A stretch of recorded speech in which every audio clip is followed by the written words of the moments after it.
अगर हम इस दुनिया के सबसे सुंदर मॉन्यूमेंट्स के बारे में बात करें और उसमें एफिल टावर का नाम ना आए, ऐसा तो पॉसिबल ही नहीं है। और हो भी क्यों ना, आखिर पेरिस में मौजूद एफिल टावर दुनिया के सबसे बड़े और सुंदर मॉन्यूमेंट्स में से एक है। एफिल टावर को 1887 में बनाना शुरू किया गया और 1889 में ये बनकर पूरी तरह कंप्लीट हो गया। एफिल टावर को बेसिकली फ्रेंच रेवोल्यूशन के 100 साल पूरा होने की खुशी में बनाया गया था।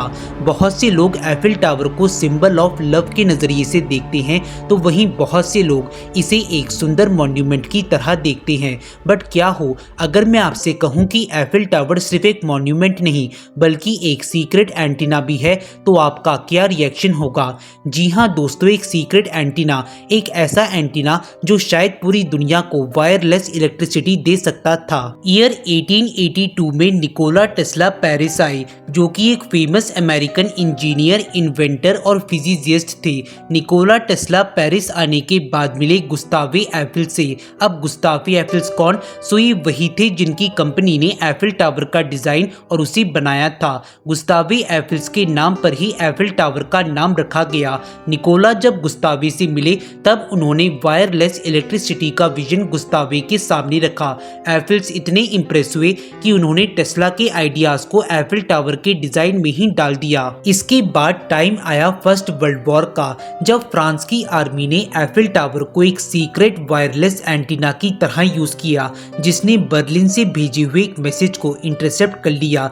ये मैसेज बेसिकली बर्लिन ने जर्मनी को भेजा था ताकि वो अपने आगे की स्ट्रेटेजीज के बारे में जर्मनी को बता सके। बट क्योंकि एफिल टावर के थ्रू इस मैसेज को पहले ही इंटरसेप्ट कर लिया गया, सो फ्रांस को पहले से ही बर्लिन की स्ट्रेटेजीज के बारे में पता था, जिसके बाद फ्रांस की आर्मी ने सही मौके पर बर्लिन आर्मी पर अटैक करके उन्हें हरा दिया, जिस वजह से बर्लिन आर्मी को पीछे हटना पड़ा और फ्रांस ये लड़ाई जीत गया। और फ्रांस को ये लड़ाई जितवाने में सबसे बड़ा और इम्पोर्टेंट रोल एफिल टावर का ही था। यहाँ तक कि दोस्तों 1914 के एंड या 1915 की शुरुआत में एफिल टावर ने कई सारे स्पाई रिंग्स को भी एक्सपोज कर दिया था।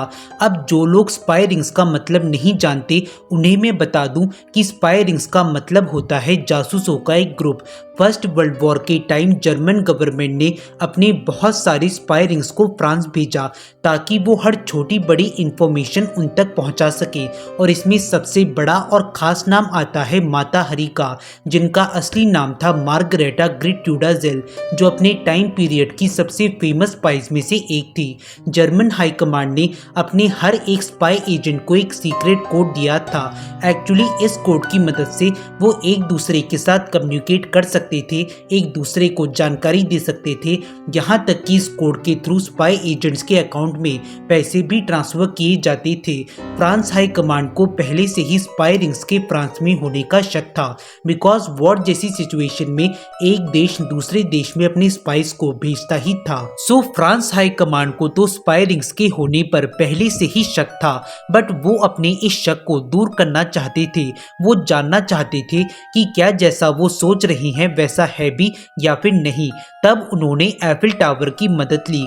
उन्होंने एफिल टावर पर लगे सीक्रेट वायरलेस एंटीना की हेल्प से जर्मनी टू फ्रांस और फ्रांस टू जर्मनी जा रही रेडियो वेव्स पर मॉनिटरिंग नजर रखना शुरू कर दिया। जब उन्होंने ऐसा किया तब उन्हें जर्मन हाई कमांड और उनके एजेंट्स के बीच हो रही रेडियो कम्युनिकेशन का पता चला। जब उन्होंने इसके बारे में थोड़ा और पता लगाने की कोशिश की तब उनके सामने एक कोड आया जो था H21। जब उन्होंने इस कोड को डिकोड किया तब उन्हें पता चला कि ये कोड किसी और का नहीं बल्कि माता हरी का ही है। फिर क्या था, फ्रांस हाई कमांड ने पुलिस को माता हरी के पीछे लगा दिया और फिर फरवरी 1917 में माता हरी को अरेस्ट कर लिया गया। इसके बाद भी एफिल टावर ने और भी बहुत सारी स्पाई रिंग्स को एक्सपोज किया था। एफिल टावर के नीचे एक सीक्रेट मिलिट्री बंकर भी मौजूद है। इसके अलावा जब एफिल टावर को बनाया जा रहा था तब कंस्ट्रक्शन के टाइम पर लोकल्स ने वहां बहुत ही अजीबो गरीब लाइटनिंग स्ट्राइक्स, लाइटनिंग स्पार्क्स और बहुत सारी अजीब चीजें नोटिस की, जैसे कि मानो कोई सीक्रेट मशीन वहां पर एक्टिव थी या फिर एक्टिवेट हो रही थी। यहाँ तक कि गुस्तावे एफिल्स ने एफिल टावर के अंदर एक सीक्रेट अपार्टमेंट भी बनाया था, जिसके अंदर उन्होंने अपने पर्सनल एक्सपेरिमेंट्स के लिए एक सीक्रेट लैब भी बनाई थी जहां वो मेट्रोलॉजिकल और रेडियो कम्युनिकेशन से रिलेटेड एक्सपेरिमेंट किया करते थे। यहाँ तक कि एफिल्स ने 1889 में थॉमस एल्वा एडिसन और उनके जैसी कुछ और फेमस इन्वेंटर्स को एफिल टावर में मौजूद अपनी सीक्रेट लैब में भी बुलाया था। ये लैब बेसिकली टावर के टॉप पर मौजूद है। दोस्तों, सब एफिल टावर को सिर्फ एक फोटो स्पॉट समझते हैं, बट इसी एफिल टावर के अंदर आज भी ऐसे ऐसे राज छुपे हुए हैं जो इंसानों की जिंदगी को पूरी तरह बदल सकते हैं।